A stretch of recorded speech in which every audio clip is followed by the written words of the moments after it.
Cinema side నుంచి కాదు. Okay okay, అందరికీ ముందుగా అడ్వాన్స్ సంక్రాంతి శుభాకాంక్షలు.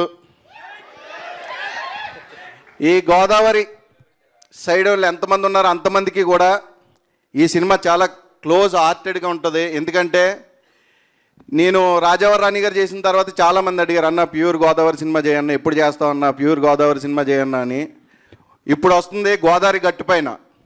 మీకు ఎలా ఉంటుందంటే సినిమా లైవ్లో మీ అందరికీ కూడా ఎక్స్పీరియన్స్ చేసిన ఫీలింగ్గా ఉంటుంది. అది చెప్పొద్దన్నారు కదా, సారీ అలా చెప్పొద్దన్నారు. అందుకే ముందే ప్రిపేర్ అయితే నేను మర్చిపోతానండి అని చెప్పాను. అదే ముందే ప్రిపేర్ అయితే మర్చిపోతానంటే లేదండి అని ముందు పిలిచి 2 గంటల డిస్కషన్ పెట్టాను. నాకేమో ఏం గుర్తుండవు.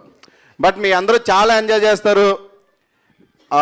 న్యూ ఏజ్ లవ్ స్టోరీ అంటే అంతే కదా, న్యూ ఏజే కదా, రూటెడ్ కూడా అంట. But new age love story అని వాళ్ళిద్దరిని పెట్టారు. బట్ ఏజ్ ఉన్న వాళ్ళని వీళ్ళని ఎందుకు పెట్టారు నాకు తెలియదు. మరి వాళ్ళ గురించి అని తెలియక నవ్వుకుంటున్నారు, మనం ఏం చేయలేం. సారీ వినబడలేదు, ఏమన్నారు? న్యూ ఏజ్ లవ్ స్టోరీ అని పెట్టి వాళ్ళిద్దరిని పెట్టారు, బాగానే ఉంది. బట్ వీళ్ళిద్దరిని ఎందుకు పెట్టారని అడుగుతున్నా. మనోడికి పెళ్లి కాలేదని ఒక్క రీజన్ తప్ప, అంతే. ఇంకేమైనా తేడా వద్దు ఇంకెళ్ళొద్దు.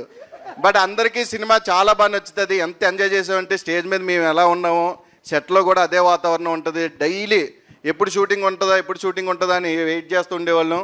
బట్ మీ అందరికీ సినిమా డేట్ అనౌన్స్ చేయలేదు కదా, బట్ తొందరలోనే అనౌన్స్ చేస్తారు, దానికి ఒక ఈవెంట్ పెడతాం. బట్ అందరికీ కూడా చాలా నచ్చే సినిమా, చాలా రోజుల తర్వాత ఒక ఫ్రెష్ సినిమా వస్తుంది. అందరూ చూడండి, థియేటర్కి రండి, ఎంకరేజ్ చేయండి. అది చెప్పొద్దన్నారు బట్ అలవాటు అయిపోయింది. ఓకే రాజ్ కుమార్ గారు, thank you so much. Sorry Revanthi గారు, థ్యాంక్ యూ అండి. ఓకే స్పీచ్ అయిపోయి కరిస్తుంది కసిరెడ్డి అని స్పీచ్ చెప్పడాలి కానీ. ఓకే 4 ఆర్లను ఇంట్రడ్యూస్ చేసుకున్నాం. ఇప్పుడు 5వ ఆర్, ద మెయిన్ ఆర్.